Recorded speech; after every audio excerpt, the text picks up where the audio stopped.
প্রতি বছর দেশে প্রায় ৬০ লাখ গরু মহিষ এবং ৩০ থেকে ৩৫ লাখ ছাগল কোরবানি দেওয়া হয়। কোরবানির পর এসব পশুর হাড়, নাড়ি ভুঁড়ি, শিং, দাঁত ও অন্যান্য অঙ্গ প্রত্যঙ্গ সহ অপ্রয়োজনীয় অংশ ফেলে দেওয়া হয় ডাস্টবিনে। আর্থিক গুরুত্বের কারণে পরে এসব বিভিন্ন ব্যক্তির মাধ্যমে সংগ্রহ করেন ব্যবসায়ীরা। রোদে দিয়ে শুকায় তারপরে চিটাং পাঠায় দেয়, বিক্রি হতো ৫০ টাকা। গরু মহিষের দাঁত ও হাড় থেকে তৈরি হয় ক্যাপসুলের কাভার, শিং থেকে তৈরি হয় বোতাম, আর ফেলে দেওয়া চর্বি প্রক্রিয়াজাত করে তৈরি হয় সাবান।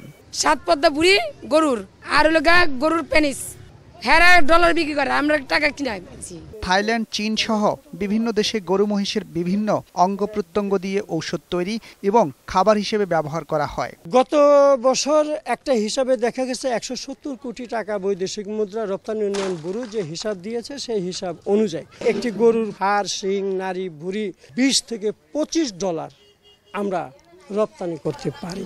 সরকার উদ্যোগী হলে কোরবানি পশুর এসব উচ্ছিষ্ট আরও বেশি পরিমাণে রপ্তানি করা সম্ভব হবে বলে মনে করেন সংশ্লিষ্টরা।